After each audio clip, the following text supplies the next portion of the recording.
السلام علیکم ورحمۃ اللہ وبرکاتہ۔ الحمد للہ وحدہ والصلاة والسلام علی من لا نبی بعدہ۔ اعوذ باللہ من الشیطان الرجیم، رب اشرح لی صدری ویسر لی امری واحلل عقدۃ من لسانی یفقهوا قولی۔ جی، قواعد الصرف سبق 17، فعل ثلاثی مجرد کے ابواب۔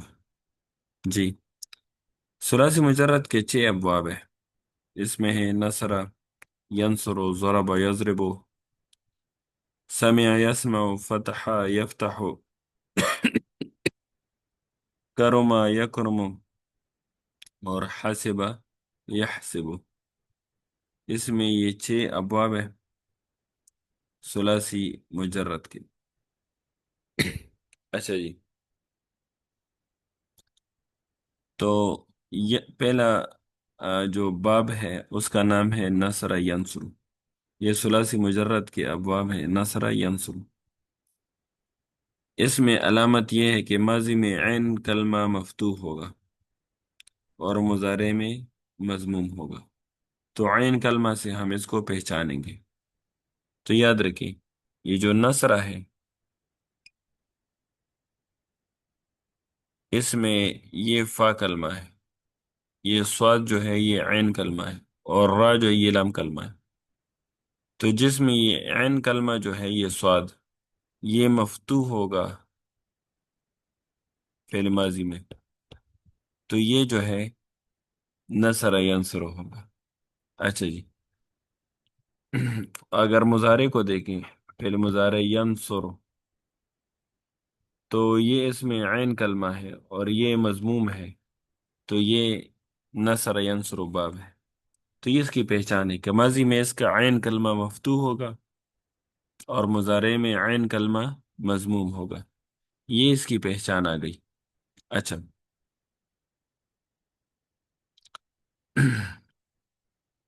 اگر ہم سے کسی نے پوچھا کہ دخل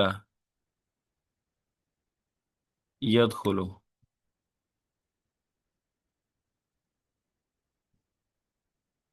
یہ کون سا باب ہے، تو ہم کہیں گے کہ اس میں فا کلمہ جو ہے یہ دال ہے، عین کلمہ خا ہے، اور لام کلمہ لام ہے۔ تو عین کلمہ ماضی میں مفتوح ہے، اور اگر آپ دیکھیں عین کلمہ مضارع میں مضموم ہے، تو اس کا یہ مطلب ہے کہ یہ دخل یدخل جو ہے یہ نصر ینصر سے ہے۔ تو یہ اس کی پہچان ہے، اس پہچان سے آپ لوگ باب کو پہچان سکتے ہیں کہ یہ کون سا باب ہے۔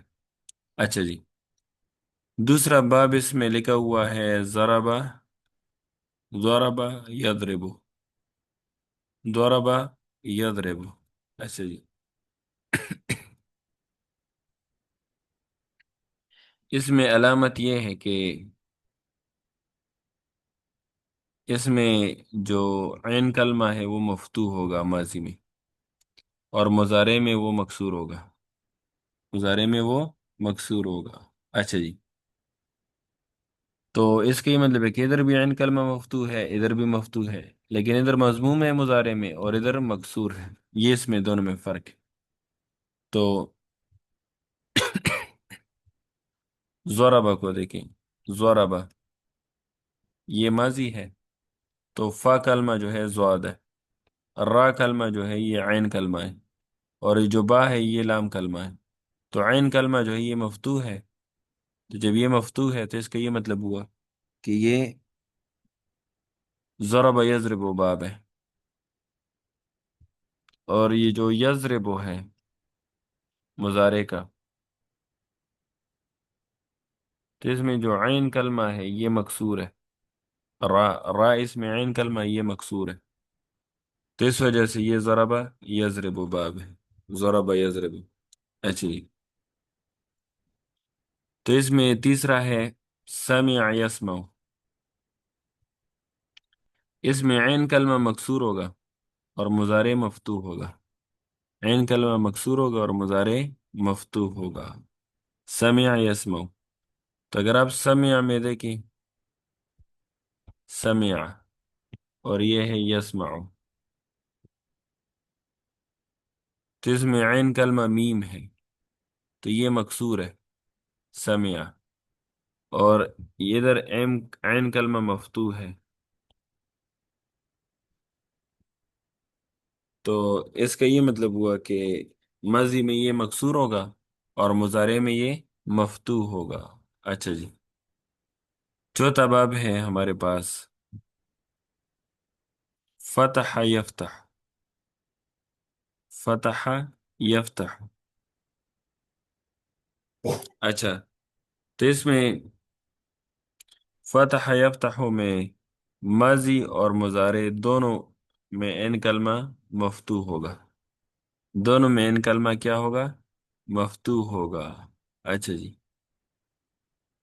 اور اس کا عین کلمہ یا لام کلمہ حروف ہلکی سے ہوگا، حروف ہلکی، حمزہ، ہا، عین، ہا، غین، خا، یہ حروف ہلکی ہیں، تو اس کا عین کلمہ یا لام کلمہ حروف ہلکی میں سے ہوگا۔ اچھا، یہ اس کی ایک اور پہچان آ گئی۔ اچھا، کرم یکرم،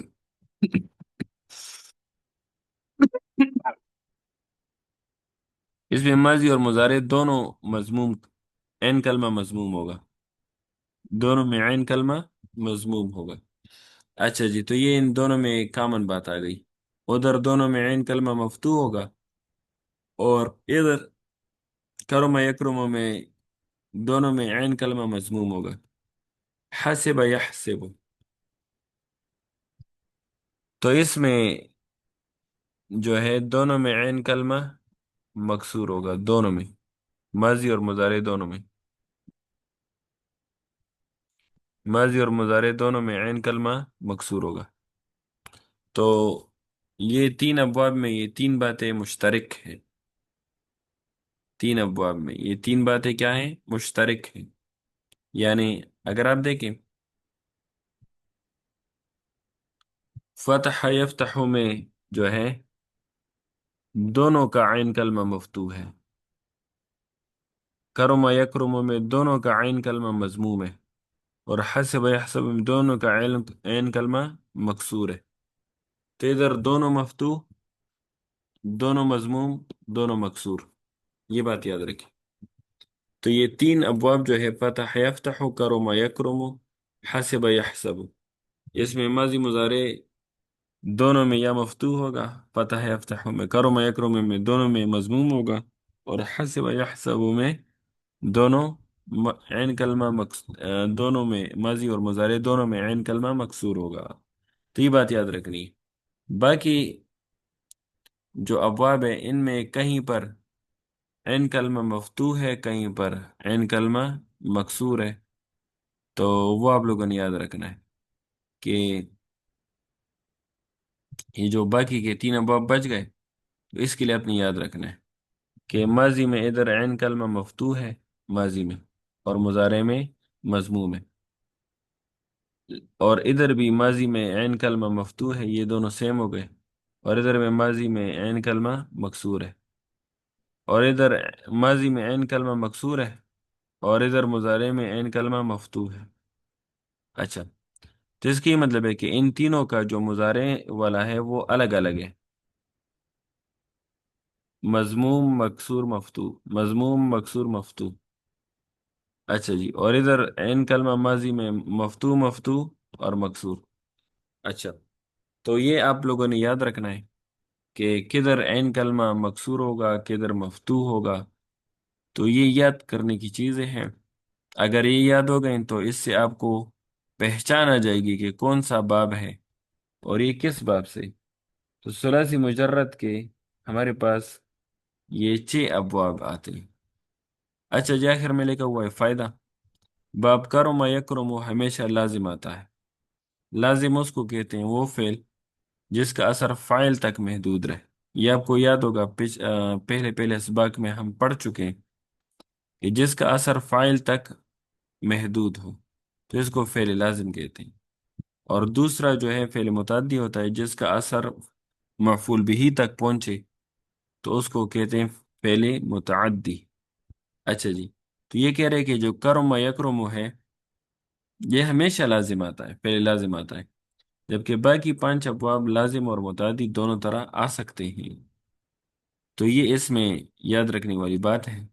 اچھا، اور یہ بہت امپورٹنٹ بات بھی ہے۔ اسی طرح یہ سبق ختم ہوا۔ اب دوسرا سبق ہے صرف صغیر۔ صرف صغیر ہم انشاءاللہ کل پڑھ لیں گے۔ ادھر ہم آ جاتے ہیں، تھوڑے سے احادیث پڑھ لیتے ہیں۔ آ، رسول اللہ صلی اللہ علیہ وسلم نے فرمایا، بین العبد و بین الکفر ترک الصلاۃ، کہ انسان یعنی بندے کے درمیان اور کفر کے درمیان فرق ترک الصلاۃ ہے۔ بندے اور کفر کے درمیان جو فرق ہے وہ ترک الصلاۃ ہے، نماز چھوڑنا۔ اس کا یہ مطلب ہوا کہ جس نے نماز چھوڑا وہ بندہ ہی نہیں ہے، وہ انسان ہی نہیں ہے، اس نے بندے ہونے کا حق ہی اس کا ختم ہو گیا۔ تو انسان وہی ہوگا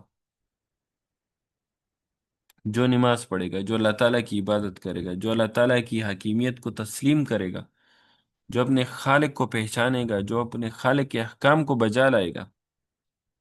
تو ترک الصلاح جو کرے گا، جو نماز کو ترک کرے گا، جو نماز کو چھوڑے گا، عمدن اور قصدن چھوڑے گا، تو وہ سرے سے انسان ہی نہیں ہے، وہ سرے سے بندہ ہی نہیں ہے۔ تو یہ بہت خطرناک بات ہے کہ نماز چھوڑنا، اللہ تعالیٰ کی عبادت چھوڑنا، یہ اللہ تعالیٰ سے بغاوت ہے۔ تو یہ سرے سے انسان ہی نہیں ہو سکتا جو نماز نہیں پڑھتا۔ تو بہت خطرناک حدیث ہے۔ اللہ کرے کہ ہماری نمازیں وقت پر ہو جائیں، ہمارے نمازیں جو ہیں وہ صحیح خشوع خضوع کے ساتھ ہو جائیں۔ اللہ کرے کہ اللہ تعالیٰ ہمیں توفیق دے کہ ہماری توجہ ہمارے خشوع خضوع نماز میں آ جائے، اور ہمیں مزہ آنے لگے نمازوں میں، اور اللہ نہ کرے کہ ہماری کوئی نماز قضا ہو جائے۔ اللہ تعالیٰ کرے کہ ہمیں پانچ وقت کا نماز کا پابند بنائے، اور سارے مسلمانوں میں اتفاق اور اتحاد پیدا کرے۔ آمین، جزاکم اللہ خیرن۔ اچھا جی، اب اس میں دوسرا حدیث ہے، حدیث نمبر 48۔ ہمارے نبی کریم صلی اللہ علیہ وسلم کے زبان مبارک سے یہ الفاظ ادا ہوئے، کتنے کتنے خوبصورت الفاظ ہیں، کتنے آ، خوبصورت اور کیا کہتے ہیں، میٹھے الفاظ ہیں، کیونکہ یہ الفاظ ہماری نبی کریم صلی اللہ علیہ وسلم کے منہ سے نکلے ہیں۔ تو انسان کو دیکھ کر سن کر جو ہے وہ محبت ہو جاتی ہے ان الفاظ سے بھی، کیونکہ یہ ہماری نبی کریم صلی اللہ علیہ وسلم کے زبان مبارک سے نکلے ہیں یہ الفاظ۔ اچھا جی، اذا عطس احدكم فحمد الله فشمتوه۔ اذا جب، اذا جب عطس چینک آئے، احدکم تم میں سے کسی کو بھی، تم میں سے کسی کو بھی چینک آئے، فحمد اللہ، پس الحمد للہ کہو، پس الحمد للہ کہو، فشمتوہ، تو فشمتوہ کا مطلب ہے کہ جو چینک والا بندہ ہے اس کو دعا دو، اس کو کیا دو؟ دعا دو۔ تو چینک والے بندے کو دعا دو، اور دعا کیا دینی ہے وہ تو آپ کو پتہ ہے کیسے، یرحمک اللہ کا۔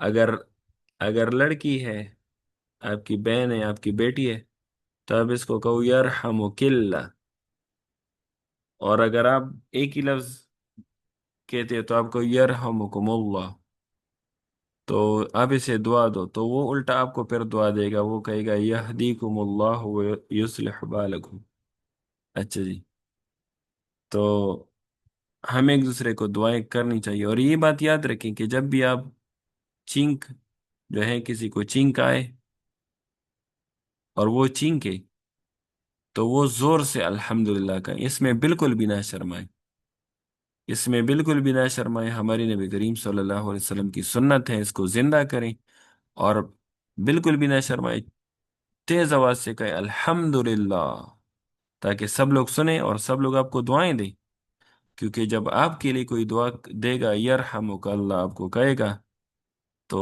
یہ بہت قیمتی یرحمک اللہ ہے، کیونکہ کسی دوسرے کے حق میں اگر آپ دعا کریں گے تو اللہ تعالیٰ ضرور ضرور قبول کرتا ہے، پھر آپ بھی اسے دعا دیں گے کہ یہدیکم اللہ یصلح بالکم۔ تو یہ ہماری نبی کریم صلی اللہ علیہ وسلم کی سنت ہے، ہمیں اسے زندہ کرنا ہے، اور ہم نے اس میں بالکل بھی نہیں شرمانا جی۔ حدیث نمبر 49، رسول اللہ صلی اللہ علیہ وسلم نے ارشاد فرمایا، من احدث، من جو، یا جس نے، احدث ایجاد کیا، یا نیا طریقہ، فی امرنا، ہمارے اس امر میں، نہ کا مطلب ہے ہمارے، نہ کا مطلب ہے ہمارے، امرنا ہمارے امر میں یا ہمارے دین میں، ہاذا، ہاذا مالیسا، تو یہ مالیسا نہیں ہے، فی ہے، اور یہ حقیقت میں اس میں نہیں ہو، مطلب اس دین میں نہیں ہو، فہو رد، تو وہ طریقہ مردود ہے، وہ طریقہ مردود ہے۔ اچھا، تو لوگ کہتے ہیں نا کہ یہ منع دکھاؤ کہ عید میلاد النبی کا جو جشن منانا ہے، یہ منع کہاں پر لکھا ہوا ہے؟ تو ہم کہتے ہیں کہ ہماری نبی کریم صلی اللہ علیہ وسلم کی حدیث ہے کہ من احدث فی امرنا، جس نے ہمارے دین میں نئی چیز ایجاد کی، حال حاذا ما لیس فیہ، جو اس میں نہ ہو، جس نے نئی چیز ایجاد کی، نئی نئی چیز ایجاد کی ہمارے دین میں، فی امرنا ہمارے دین میں، حاذا ما لیس فیہ جو اس میں نہیں ہو، جو اس میں نہیں تھا پہلے سے، فہو رد، تو وہ مردود ہے، تو وہ مردود ہے، تو جس نے بھی نیا کام ایجاد کیا وہ مردود ہے۔ اور یہ جو بدعت ہوتا ہے یہ بڑی خطرناک چیز ہے، کیونکہ جو بدعتی بندہ ہوتا ہے وہ غیر شرعی کام جو ہے ثواب کی نیت سے اور دین سمجھ کر کرتا ہے۔ پہلے تو یاد رکھیے بدعت کی کیا تعریف ہے، بدعت وہ نیا کام ہوتا ہے جو ہم ثواب سمجھ کر اور دین سمجھ کر کرتے ہیں، اور وہ ہمارے دین میں نہیں ہوتا، وہ شرع میں نہیں ہوتا، وہ قرآن و سنت میں نہیں ہوتا، اور ہم وہ نیا کام ثواب کی نیت سے اور عبادت کی نیت سے کرتے ہیں تو اس کو بدعت کہتے ہیں۔ لوگ کہتے ہیں کہ یار تم تو آج موٹر سائیکل پر گھوم رہے ہو، گاڑی میں گھوم رہے ہو، جہاز میں گھوم رہے ہو، یہ بھی تو بدعت ہے۔ ہماری نبی کریم صلی اللہ علیہ وسلم تو اونٹ پر سفر کرتے تھے، تو وہ تو آ، گاڑی میں یا موٹر سائیکل پر سفر نہیں کرتے تھے۔ تو ہم کہتے ہیں یہ تو بدعت نہیں ہے، کیونکہ بدعت کی تعریف ہی ہے کہ جب دین میں نیا کام ایجاد ہو جائے، جب دین میں ثواب کی نیت سے، عبادت کی نیت سے کوئی کام، نیا کام ایجاد ہو جائے، اس کو بدعت کہتے ہیں۔ تو موٹر سائیکل استعمال کرنا یا گاڑی کا استعمال کرنا یہ تو دین نہیں ہے، یہ تو دنیاوی وسائل ہیں، اس کو تو ہم ثواب نہیں سمجھتے کہ آپ موٹر سائیکل پر جائیں گے تو یہ آپ کے لیے ثواب کا وہ کام ہوگا، آپ گاڑی پر جائیں گے تو اس سے آپ کو ثواب ملے گا یا دین کا کام ہے، تو اس کو تو ہم دین نہیں سمجھتے، یہ دنیا کی چیزیں ہیں۔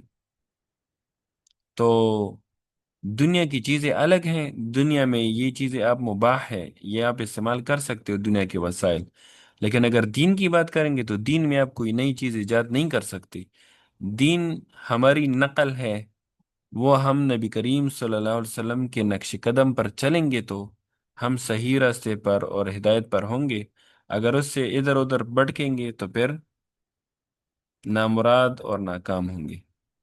اچھا جی، اسی پر اکتفا کر لیتے ہیں۔ جزاکم اللہ خیرن۔ السلام علیکم ورحمۃ اللہ وبرکاتہ۔